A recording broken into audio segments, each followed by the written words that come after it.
얼마 전에 알래스카에서 지진이 났잖아요. 엄청난 지진.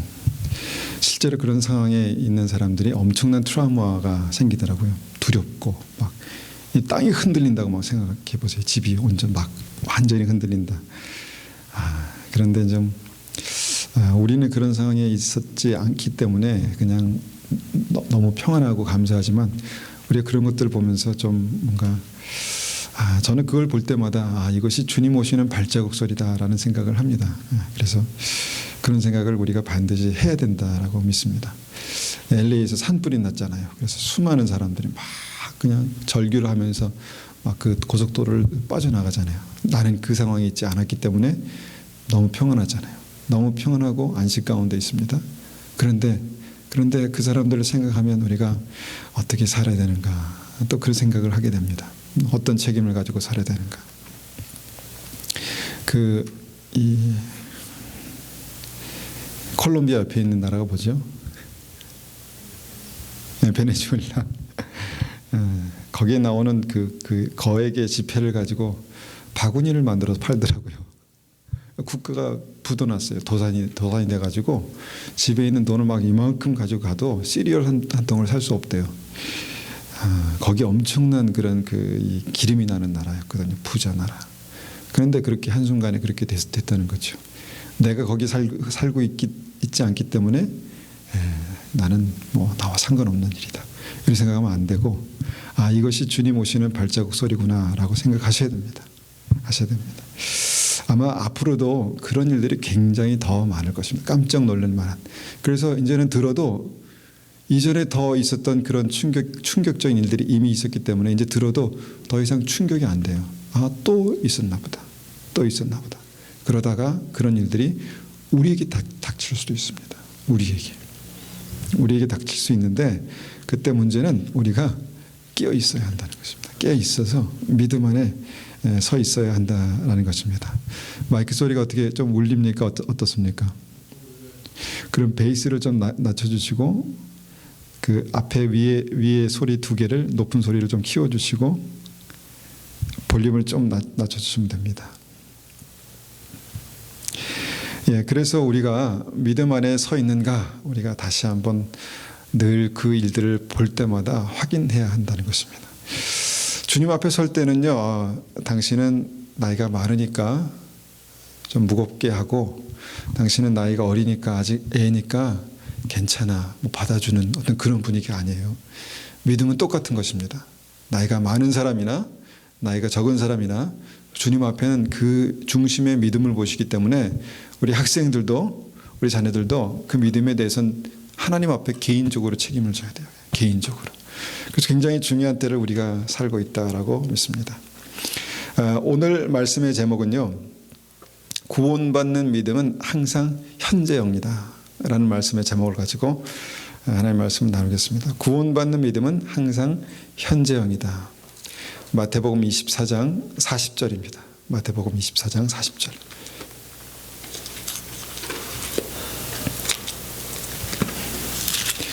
마태복음 24장 40절.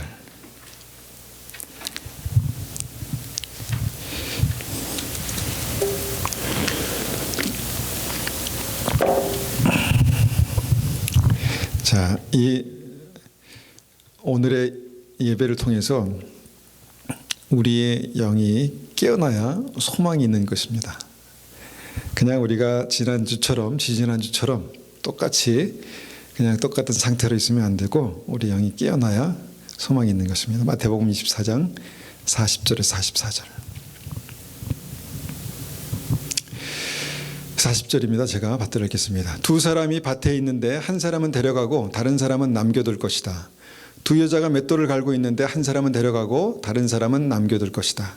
그러므로 항상 깨어 있어라. 왜냐하면 언제 너희 주님께서 오실지 너희가 알지 못하기 때문이다. 이것을 명심하여라. 만약 도둑이 언제 들어올지 집주인이 안다면 미리 준비를 하고 도둑이 집에 들지 못하도록 할 것이다. 그러므로 너희도 준비를 해야 한다.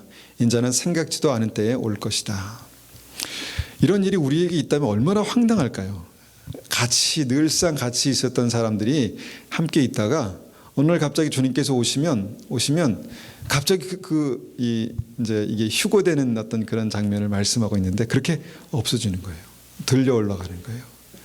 얼마나 황당할까. 저는 그 영화를 풀로 보지 않았지만 그 휴고에 대한 영화도 있더라고요.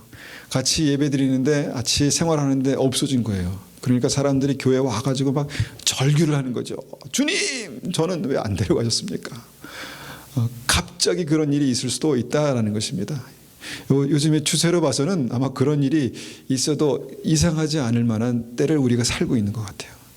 정말 우리의 믿음이 지금 준비되어 있지 않으면 안 된다는 것입니다. 지금 준비되어 있지 않으면 두 사람이 똑같이 그냥 똑같은 환경에서 맷돌을 갈다가 밭에 나가 일하다가 주님께서 믿음이 있는 자들은 데려가시고 그냥 남겨지면 얼마나 절망스럽겠습니까? 주님께서 이 장면을 이제 그 주님 오실 때의 어떤 모습들로 우리에게 말씀하시는 거예요. 그런데 우리가 한번 생각해 보는 것은 뭐냐면 성경이 왜 예상치 못하게 갑자기 내가 올 것이다, 갑자기 올 것이다 이렇게 말씀하셨을까요? 갑자기 예상치도 못한 사이에 갑자기 올 것이다. 왜 이런 말씀을 하셨을까 생각해 봅니다. 갑자기. 그러니까 언제 오실지 모르게 항상 뭔가 이 약간의 긴장감을 가지고 준비하고 있어야 된다는 것이죠. 갑자기 오신다는 그 의도는 뭐냐면 지금 현재 내가 준비한 모습으로 믿음으로 있어야 된다는 것이죠. 우리는 늘 과거의 믿음을 생각합니다. 내가 과거에 어느 정도 은혜가 있었고 내가 믿음으로 고백했고 내가 믿음으로 살았다. 그런데 그것이 중요하지 않다는 것입니다. 물론 그것이 토대가 돼서 현재의 믿음까지 왔겠죠. 그런데 그 과거의 믿음으로 구원받는 게 아니라는 것입니다. 또한 미래의 믿음도 아닙니다. 지금은 내가 이렇게 살지만 앞으로는 잘 될 거야. 지금 내가 이렇게 살지만 앞으로는 내가 믿음 생활 잘할 거야. 그런 사람들 많습니다. 그런 사람 그렇게 말하면서 점점 어둠 가운데로 가는 사람들이 너무너무 많습니다. 안타까운 일이에요. 지금은 너무 힘들고 지금 너무 바빠서 지금은 너무 여력이 없어서 지금은 이렇지만 내가 앞으로는 내가 믿음으로 살아야지. 주님의 영광을 살아야지. 아무 소용 없습니다. 현재의 믿음이 살아있는 믿음이 아니면 앞으로 그런 믿음에 앞으로 살 것이다라는 믿음의 결단 아무 소용 없는 것입니다. 현재의 믿음이 중요합니다. 우리가 과거의 믿음이 아무것도 아니라는 것을 우리가 정말 그 성경에서 볼 수 있지 않습니까? 마태복음 25장에서 열천의 비유가 뭡니까? 등이 있어도 신랑을 기다리고 천국에 가려고 등을 들고 있어도 현재 그 기름이 부족해서 등불이 꺼져가면 못 들어간다는 게 아닙니까? 이게 주님의 말씀, 주님의 복음입니다. 그러니까 등불이 있다는 것은 내가 진리의 말씀을 알고 있고 그 진리의 말씀을 붙들었기 때문에 내가 하늘나라에 갈 것을 기대하고 있다는 것입니다. 그래도 현재 등불이 꺼져가면, 기름이 없어서 등불이 꺼져가면 현재 그 믿음으로 구원받을 수 없다라고 말씀하신 것입니다. 한 군데 말씀을 더 본다면 마태복음 7장 22절입니다. 마태복음 7장 22절.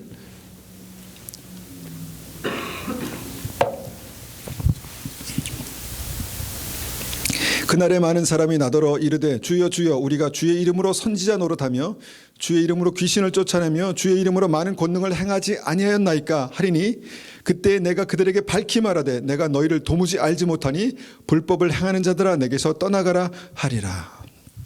자, 여기 보니까 주의 이름으로 선지자 노릇했던 사람이 이렇게 말합니다. 이 영어 성경 보면 더 분명한 것 같아요. 그 다음에 이제 영어 성경을 보면요, prophesied, 예언을 했다는 거예요. 과거에 나는 내 믿음은 하나님의 말씀을 가지고 예언을 했다. 나는 그렇게 영적인 사람이었다라고 prophesied라고 과거형으로 말하고 있습니다. 똑같이 cast out demons, 내가 과거에는 믿음으로 악한 영들을 몰아냈다, 물리쳤다라고 말하는 것이죠. 그리고 performed miracles, 내가 과거에는 내가 믿음으로 기적을 일으켰다, 믿음으로 주님의 역사가 나의 삶 가운데 나타났었다라고 말하는 것이죠. 과거에 그랬다는 것입니다. 대단한 믿음 아닙니까? 대단한 믿음입니다. 그런데 현재는 뭡니까? 현재 break God's law, 현재는 그냥 하나님의 믿음을 깨트리는 삶을 살고 있다는 거예요. 현재 자, 여기 시제를 보면은 내가 과거에는 이렇게 대단한 믿음을 가지고 있었다라고 말하지만 현재 그 믿음이 아니었다는 것입니다. 아니었다는 것입니다. 그래서 불법을 행하는 자들아 내게서 떠나가라. 내가 너희들을 도무지 알지 못하겠노라 라는 이 주님의 판단은 현재의 나의 믿음을 보시고 말씀하신 것입니다. 현재의 믿음을 보시고 말씀하신 것이죠. 그래서 믿음의 과거가 중요하지만 그 과거의 믿음으로 구원받는 게 아니고 앞으로 내가 그렇게 해야지라고 하는 그 믿음으로 구원받는 게 아니라 현재 지금 믿음으로 구원받는 것입니다. 만약에 지금 주님께서 오신다 한다면, 만약 주님께서 지금 우리 자리에 예배 자리에 오신다고 한다면 나는 구원받을 수 있을까요? 이게 믿음의 현실입니다. 이게 믿음의 현실입니다. 정말 중요하고 또 안타까운 일들입니다. 구원받는 믿음은 항상 그렇게 현장이더라고요. 말씀을 보면 항상 현재형입니다. 오늘 본문의 말씀도 똑같이 맷돌을 갈고 있다가 그 순간 그 믿음이 구원받는 믿음이거나 아니면 남겨지는 믿음이다 라고 말씀하신 것입니다. 반면에요, 그 현재의 믿음은 놀라운 축복의 믿음입니다. 왜냐하면 지금이라도 내가 깨어서 기도하고 지금이라도 주님 나의 삶을 붙들어 주십시오라고 믿음으로 하나님 앞에 구하면 무한한 기회를 지금 허락하시는 것이 은혜입니다. 내가 주님 앞에 믿음으로 기도합니다. 믿음으로 예배드립니다. 그냥 앉아있는 게 아니라 믿음으로 예배하는 거예요. 주님을 간절히 구하는 거예요. 주님 붙들어 주십시오. 주님 은혜 베풀어 주십시오. 그 현재의 믿음이 나에게 놀라운 기회라는 것입니다. 지금 이 시간 이 순간 내가 주님 앞에 앉아서 주님의 임재 앞에 앉아서 예배드리고 찬송할 수 있다는 건 놀라운 기회입니다. 그런데 그 기회마저 내가 그냥 덮어버리면 그 기회는 그냥 흘러가는 것입니다. 현재의 믿음이 놀라운 기회이고 축복입니다. 자, 두 번째로 현재 구원받는 믿음이 뭔가를 우리가 한번 생각해 봅니다. 현재 구원받는 믿음은 우리가 보통 말하는 그 믿음의 확신이 아닙니다. 제가 오늘도 늘 말씀을 전하기 전에 알고 있는 말씀이지만 다 찾아봤어요. 확신이라고 치면 확신에 관련된 말씀들이 쭉 나와요. 그러면 그걸 다 읽어보는 거예요.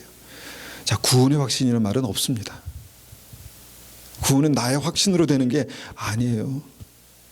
그는 구원의 확신을 가지라라는 것은 온전한 생명을 얻는 온전한 믿음으로 가기 위해서 지금 주님께서 나에게 베푸실 은혜를 믿어라라는 거예요. 확신함으로. 왜냐하면 하나님이 이미 베푸신 역사 은혜이기 때문에 그걸 확신함으로 붙들어라는 것이지 구원의 확신으로 구원받는 게 아닙니다.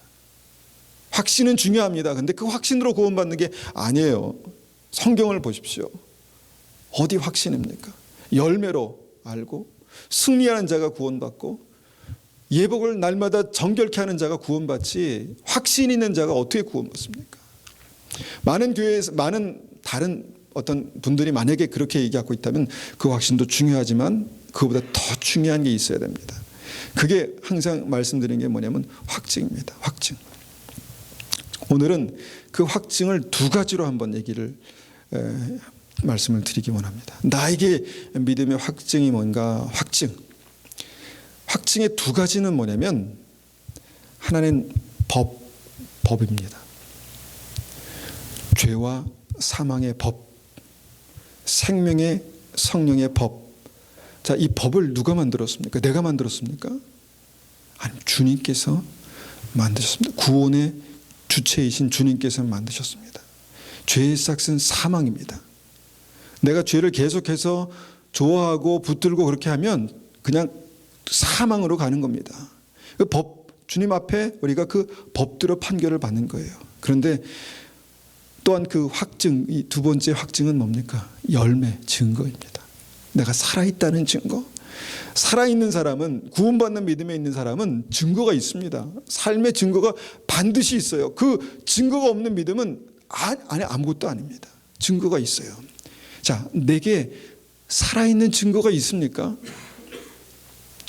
자, 법은 이제 우리가 말씀을 보고 깨어서 이 말씀 붙든다 치고 우리 살아있는 증거, 그 증거가 무엇입니까?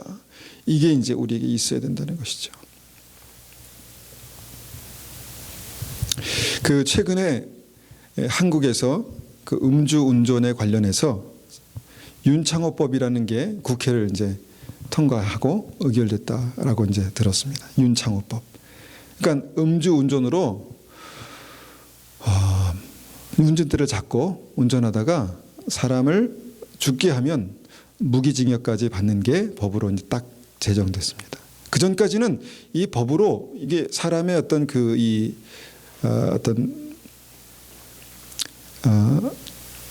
이런 잘못이 이렇게 확정되지 않았기 때문에 우습게 생각했습니다. 그래서 술 마시고 이 정도는 괜찮아. 정신은 멀쩡한데 뭐 그리고 운전한 것이죠. 그리고 사람도 죽이고.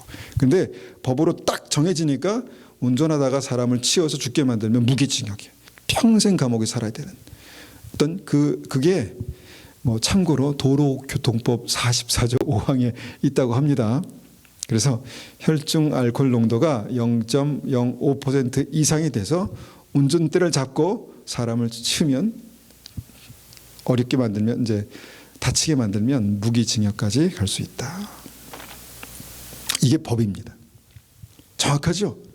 이게 법입니다. 그러면 그 법에 따라서 내 상태를 어떻게 측정할 수 있는가? 내가 음주를 했는지 혈중 알코올 농도가 0.05%인지 어떻게 알 수 있습니까?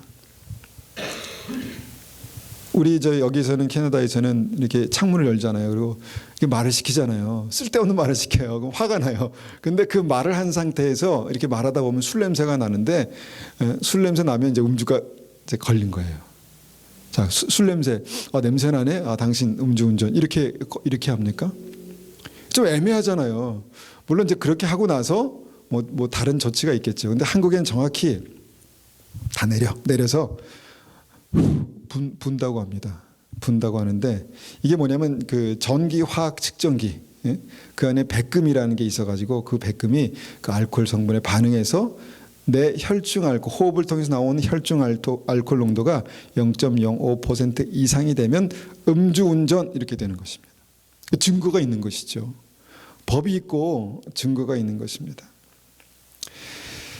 믿음도 마찬가지입니다. 믿음도 정확하게 마찬가지입니다.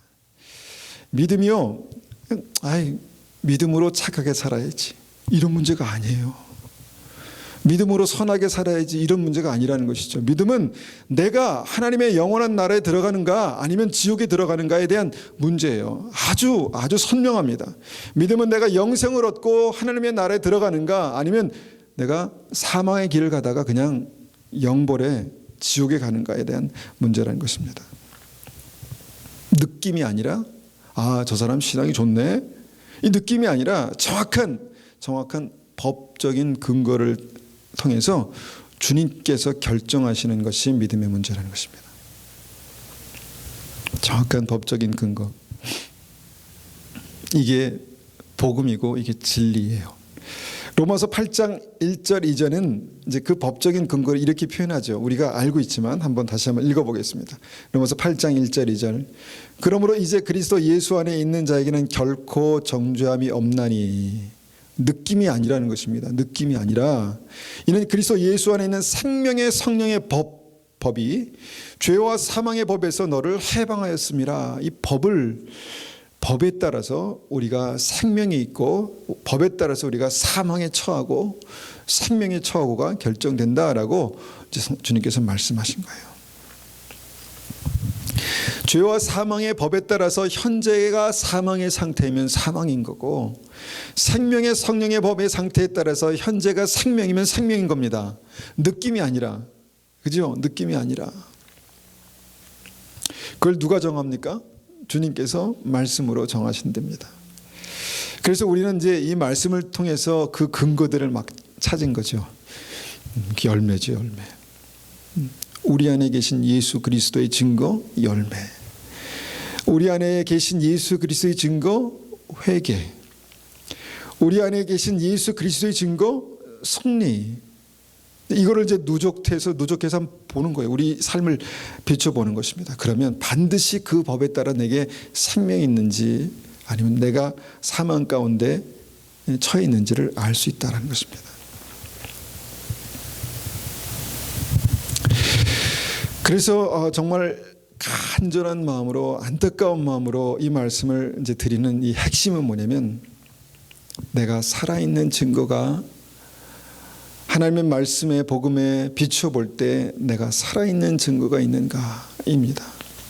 살아있는 증거가 있어야 되잖아요. 살아있는 증거.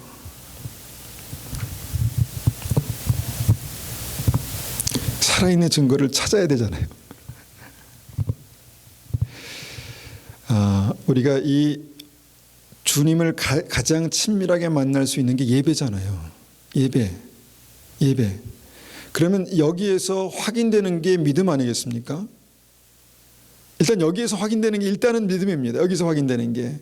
그런데 여기서 우리가 확인되는 게 뭐냐면 우리가 살아있기 때문에 주님의 말씀을 들을 수 있는 은혜가 우리에게 있는 것이죠. 한번 제가 이렇게 한번 얘기해 보겠습니다.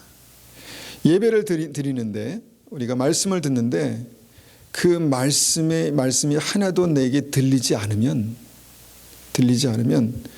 주님과 교통이 없는 것입니다. 이후에 어쨌든 간에 예배 시간에 내가 하나님의 말씀을 듣지 못하면 주님과의 교통이 없는 겁니다. 끊어진 겁니다. 생명과 생명으로 연결돼서 생명이신 주님께서 생명의 성령의 말씀으로 우리에게 말씀하실 때 우리가 생명의 성령의 말씀으로 받을 수 없으면 우리는 지금 끊어진 상태입니다. 끊어진 상태. 왜 옛날에 그런 적 한번 기억 한번 해보세요. 교회 왔는데 아무런 느낌이 없는 겁니다. 그냥 설교로 들리는 거예요. 설교. 어떤 목사님의 재미있는 설교, 뭔가 감동 설교로 들리는 거예요. 예배 속에 하나님의 말씀이 들리지 않으면 살아있는 믿음이 아닙니다. 하나라도 설교가 길지만 그 중에 하나라도 내 심령에 주님께서 말씀하시는 그 말씀이 있으면 살아있는 증거예요. 그렇지만 내가 그 음성을 들을 수 있는 사람이 아니면 나는 지금 깨어나야 되는 것이죠. 이게 나에게 주신 하나님의 말씀이구나. 믿음으로 붙들어야 되는 것이죠. 믿음으로 붙들어야 되는 것이죠. 그냥 여기서 그냥 부족한 목사가 와서 설교하는 게 아니라 이 말씀을 통해서 주님께서 성령으로 말씀하실 때 내가 생명으로 받을 수 있으면 살아있는 증거가 있는 거예요. 근데 예배 때마다 그 음성을 듣지 못하면 죽은 거예요. 죽은 겁니다.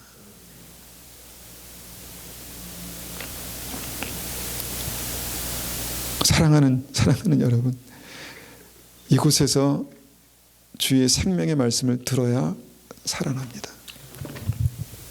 생명의 성령의 말씀을 들어야 살아납니다. 믿음은 현재라고 말씀하시잖아요. 그게 생명의 성령의 말씀입니다. 내가 지금 기회가 있다고 그러잖아요. 이게 생명의 성령의 말씀입니다. 그렇구나. 주님께서 나에게 기회가 있다고 말씀하시는구나. 내게 정말 믿음의 기회를 붙들라고 말씀하시는구나. 들었으면 이제 하나님의 성령의 생명이 역사하시는 것입니다. 그런데 그것이 들리지 않으면 죽은 거예요. 그냥 답답하고 또 그런 얘기 다 아는데 죽은 거예요. 정말 죽은 겁니다. 10처녀가 있지만 5명만 천국에 들어가고요. 5명 남겨졌어요. 이게 믿음의 현실입니다. 똑같이 예배드리지만 믿음이 있는 사람이 주님과 함께 영원한 하나님 나라에 가는 거예요. 그냥 앉아있는 사람은 그냥 자리만 채우다가 그냥 기회를 다 놓쳐버리는 거예요. 여러분, 과거에 어쨌든 간에 현재 그 믿음을 붙드시기를 바랍니다. 현재 지금 우리에게 말씀하시고 그 말씀을 붙드는 자마다 생명이 역사할 수 있는 그 기회를 주시는 그 하나님의 은혜를 붙드시기 바랍니다. 그래야 살아날 수 있습니다. 우리가 찬송을 부릅니다. 보통은 이 찬송이 우리가 다 아는 거고 익숙합니다. 때로는 너무 익숙한 거기 때문에 감흥이 없을 수도 있어요. 그렇습니다. 그런데요, 찬송을 믿음으로 드리다 보면 내 중심이 움직여요. 주님 그렇습니다. 감사합니다. 그리고 그냥 노래를 하는 게 아니라 내 영으로 주님께 예배를 드리는 거예요. 여러분, 그런 예배를 드리고 계십니까? 그런 예배를 최소한 드리려고 노력해 보셨습니까?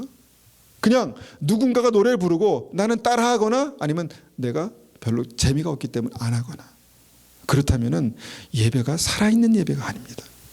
그러면 내가 살아있는 증거가 발견되지 않는 거예요. 그 예배 속에서 찬송을 드리는데 내가 살아서, 내 영이 살아서 주님을 찬송하는 그 찬송이 안 보이는 거예요. 그러면 어떻게 살았다고 내가 말할 수 있겠습니까? 확신으로 내가 예배를 드리기 때문에 나는 하나님께 정말 생명으로 그렇게 찬송을 드리고 있어, 확신으로? 아닙니다. 아닙니다. 내 의지가 주님 앞에 예배하고 있지 않은데 내가 그냥 자리에 앉아서 그냥 앉아 있는데 어떻게 예배를 드립니까?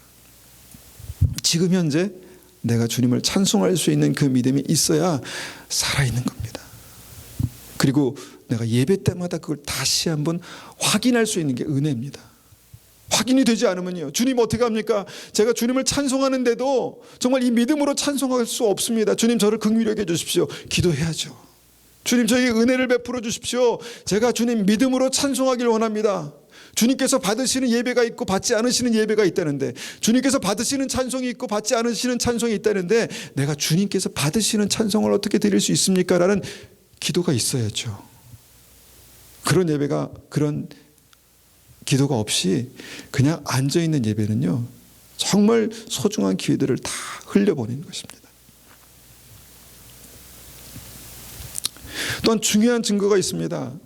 삶에서 반복되는 죄가 있잖아요. 어떤 사람들은 그 죄를 우리는 이길 수 없어 라고 단정 짓습니다. 제가 청년 때 그랬습니다. 우리는 죄를 우리 스스로 이길 수 없어. 맞습니다. 우리 스스로 이길 수 없습니다. 그런데 성경은 분명히 우리에게 죄와 피 흘리기까지 싸우라, 우리의 의지를 가지고 죄와 피 흘리기까지 싸우라 말씀하십니다. 그 싸울 의지가 있어야 죄를 이기고 사단을 이길 수 있는 거예요. 의지 없이, 아무런 의지 없이 그 싸움에서 이길 수가 없습니다. 아무런 의지 없이 그냥 내가 살아가는데 내가 믿음이 약하네, 믿음이 없네, 언젠간 있겠지. 아닙니다. 없습니다. 없습니다.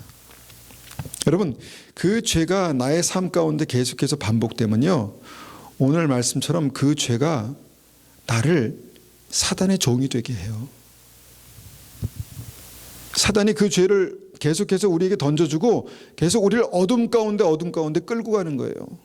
이게 합법적인 겁니다. 죄의 삭은 사망이라는 게 그냥 경고하는 게 아니라 합법적인 겁니다.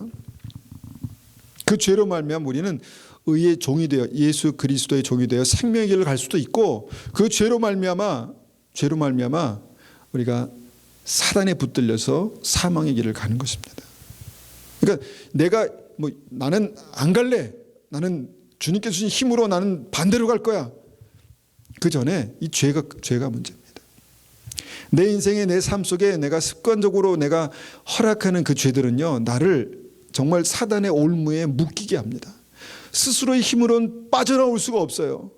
여기까지 예배 가운데 오신 것만 해도 너무너무 훌륭하신 거예요. 잘하신 거예요. 그 다음에 주님께 회개함으로 그 사단의 묶임을 끊어주십시오. 죄의 묶임을 끊어주십시오. 기도하셔야 돼요. 날마다. 주님께서 3번 반복해서 기도하셨죠. 우리가 주일마다 예배 때마다 나와서 주님, 나의 마음 가운데 원망과 시비가 있습니다. 주님, 나의 마음 가운데 세상을 사랑하는, 주님보다 더 사랑하는 그런 마음들이 있습니다. 주님, 이 올무를 끊어주십시오. 이게 올무예요. 왜냐하면 거기에 묶여서 나도 모르는 사이에 어둠으로 가는 거예요. 사망으로 가는 겁니다. 믿음이 부족해서가 아니라 묶여있기 때문에, 내가 쉽게 허락하는 그 죄 때문에 묶여있기 때문에 사망의 길로 가는 거예요. 그러다가 같이 똑같은 환경에서 맷돌을 갈다가 밭을 가다가 한 사람은 들려 올림 받고 한 사람은 버림을 받는 것입니다. 이것은 좀 애매한 것 같지만 우리의 삶에 나타나는 증거들을 보면 확실합니다. 내가 생명으로 가고 있는가, 빛으로 나아가고 있는가, 아니면 점점 어둠으로 나아가고 있는가, 아니면 어두움에 머물러 있는가, 이거 확실한 거예요.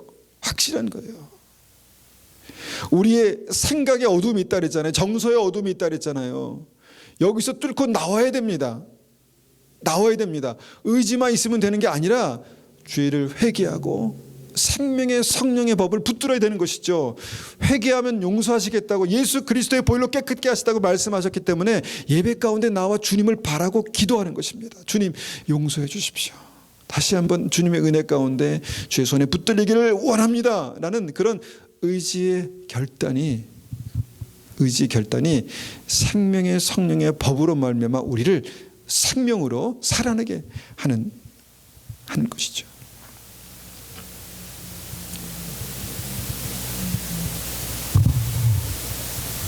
이것이 현재 천국에 갈 확증들입니다. 많이 몰라도 상관없습니다. 뭐 성경을 다 알아야 구원받는 게 아니에요. 많이 몰라도 상관없는데 전능하신 하나님 앞에 믿음으로 주님 저를 붙들어 주십시오 라는 간절한 믿음만 있으면, 그리고 몇 가지 복음만 알고 있으면 내가 주님을 붙들 수 있습니다. 그러면 내가 오늘 세상의 마지막 날이 올지라도, 만약에 여기가 지진이 나서 여기가 무너져도 나는 담대함이 있습니다. 믿음의 담대함이 있는 것입니다. 현재의 믿음이 살아있기 때문에. 근데 현재의 믿음이 살아있지 못하면 지금 깨어나야 되는 것입니다. 지금 깨어나서 주님을 간절히 붙들고 믿음으로 주님 앞에 그렇게 구해야 되는 것이죠.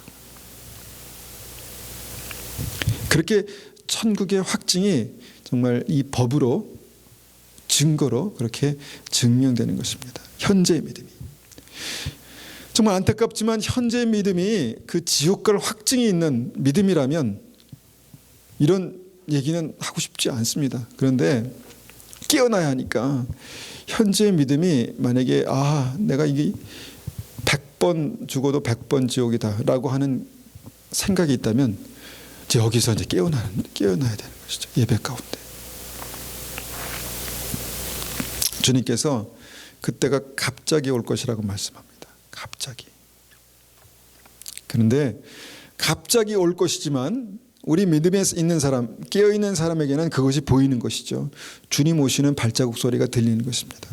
그런 어떤 일들을 볼 때마다, 이 세상에 일어나고 있는 여러 가지 세태를 볼 때마다 내가 깨어 있어야 되는구나, 내가 어떻게 해야 믿음으로 깨어 있을 수 있을까 고민하게 되는 그 믿음은 갑자기가 아닐 것입니다. 그런데 언젠간 내가 믿음 생활 잘해야지, 지금은 내가 이렇지만 내가 조금 안정이 되고 그러면 내가 믿음 생활 잘해야지, 아무 소용없습니다. 현재의 믿음이 중요합니다. 로마서 6장 16절 보면 이렇게 말씀하십니다. 로마서 6장 16절, 너희 자신을 종으로 내주어 누구에게 순종하든지 그 순종함을 받은 자의 종이 되는 줄을 너희가 알지 못하느냐. 혹은 죄의 종으로 사망에 이르고 혹은 순종의 종으로 의에 이르느니라. 우리의 의지로 내가 살아야지, 내가 믿음으로 살아야지, 이게 아니라는 거죠. 죄와 사망의 법에 묶여 있으면, 그 순종함을 받는 자가 사단이면 묶여서 끌려간다는 거예요. 절대로 이 결박을 내 힘으로는 끊을 수 없습니다. 그래서 그냥 계속 끌려가는 거예요. 그러면서 자기 자신을 포기하는 거예요. 나는 이렇게 살다가 그냥 끝나는가 보다 포기하는 거예요.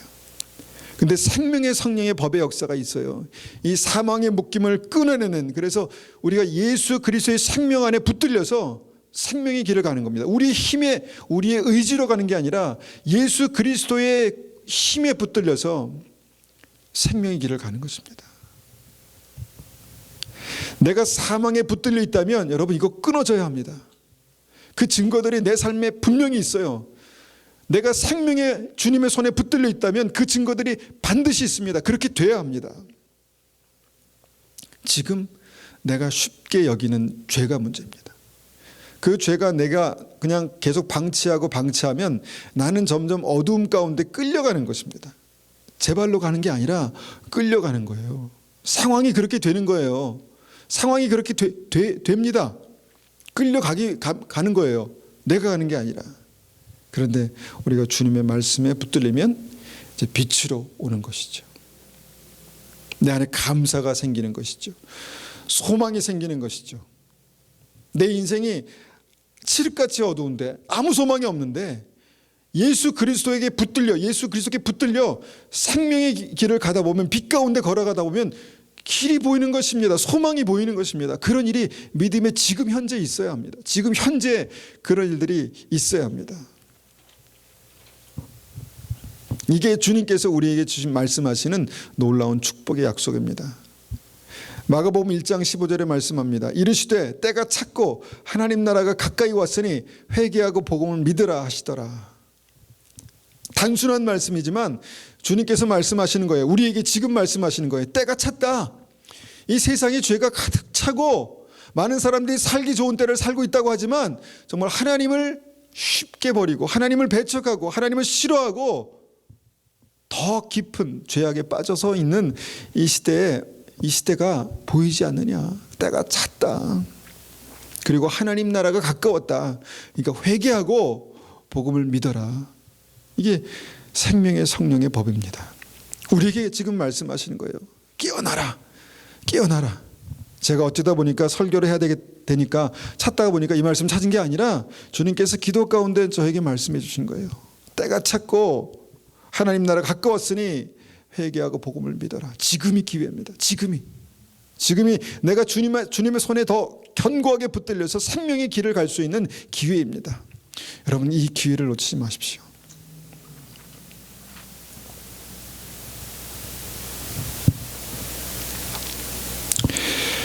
우리가 처한 그 현실이 우리가 그 영적인 싸움이다 이렇게 이제 말씀하잖아요. 영적인 싸움.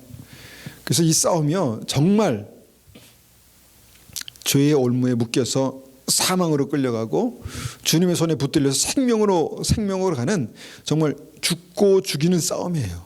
정말 그렇습니다. 소리 없는 싸움인데 점점 죽어가는 영혼이 있고 점점 살아나는 영혼이 있더라고요. 정말 그렇습니다. 점점 죽어가는 영혼이 있고 정말 살아가는 영혼이 있습니다. 정말 그렇습니다.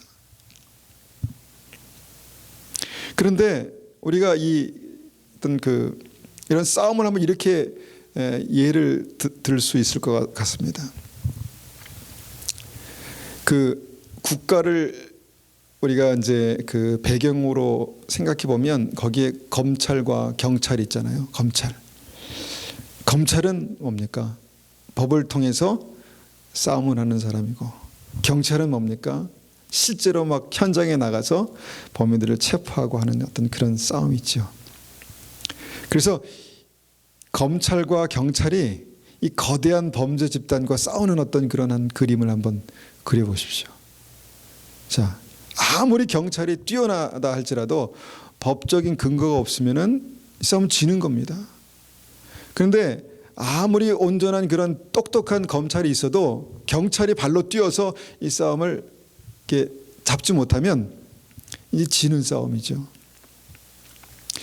우리가 늘 강조하고 또 얘기하는 거지만 요한계시록 3장에 보면 우리의 믿음은 이 싸움이라는 것입니다. 그래서 믿음의 승리가 있고 믿음의 패배가 있는 싸움이래요. 그래서 우리가 이제 그 개정개혁 말씀에 보면 이기는 자라고 말씀하고 있고, 그 개정개혁은 승리하는 자라고 말씀하시고 있고, 죄송합니다. 개정개혁이 이기는 자, 그 다음에 우리가 쉬운 성경은 승리하는 자라고 말씀합니다. 그러니까 지금 이 싸움을 우리가 싸우고 있는 거예요. 법적인 근거를 가지고 실제적인 어떤 삶에서 싸우고 있는 것입니다. 이 싸움에서요, 회개하는 게 바로 법적인 근거를 마련하는 것입니다. 죄 가운데서는 아무리 용쓰고 힘써도 이 싸움을 이길 수가 없습니다. 묶여 있으니까 싸움에서 이길 수가 없습니다. 예배는 그래서 소중한 겁니다. 주님 앞에 나와 주의 임재 가운데 회개하고 돌이킬 수 있는 귀한 시간이기 때문에 예배는 소중합니다. 그리고 나서 실질적으로 싸움이 있어야 되는 것이죠. 회개는 그 죄에서 돌이키는 것입니다. 실제로 내가 회개하고 또 같은 죄를 반복하고 회개하고 또 같은 죄를 반복하면 아무 소용이 없는 것입니다. 회개는 그 죄에서 돌이키는 것을 회개라고 합니다. 실제로 그 삶에서 죄에서 돌이키는 그 역사가 있어야 이기는 거예요. 자, 우리에게 법적인 근거가 있습니다. 그리고 실제적인 믿음의 싸움이 있어야 합니다. 그래야 우리가 이 싸움에서 승리할 수 있습니다. 그렇지 않으면 이 사망 권세에 나도 모르는 사이에 묶여서 생명으로 가고 싶은데, 나는 믿음으로 생명의 길을 가고 싶은데, 천국의 길을 가고 싶은데 그러지 못할 수도 있다는 것입니다. 나는 몰라요. 깨어있지 않으면, 오늘 말씀을 우리가 믿음으로 듣지 못하면 여전히 나는 사망 가운데 묶여 있는데도 모르는 거예요. 알 수가 없습니다. 이 싸움에서 끝까지 승리하는 것이 구원받는 믿음입니다. 현재 우리에게 그 기회가 있습니다. 믿음으로 말씀을 붙들고 우리의 삶 속에서 주님 앞에 믿음으로 결단하고 회개하고 돌이키는 역사가 그때가 되면 당황하지 않고 주님 제가 여기 있습니다 라고 준비된 믿음으로 서게 될 줄 확신합니다. 우리가 한번 같이 기도하겠습니다. 이 시간 우리가 기도할 때는 현재 우리가 주님 앞에 주님의 임재 가운데 있습니다. 아버지 하나님, 우리를 긍휼하게 해주십시오. 우리를 그리스도의 보혈로 정결케 해주십시오. 내가 거룩하니 너희도 거룩하라 말씀하셨습니다. 참 거룩하기 힘듭니다. 믿음으로 살기가 참 어렵습니다. 그렇지만 우리가 생명의 성령의 법을 붙들고 우리를 깨끗게 하시는 주님의 은혜를 붙들고 우리가 나아갑니다. 하나님, 그 합법적인 근거를 가지고 주님 앞에 나아갑니다. 우리를 정결케 하여 주시옵소서.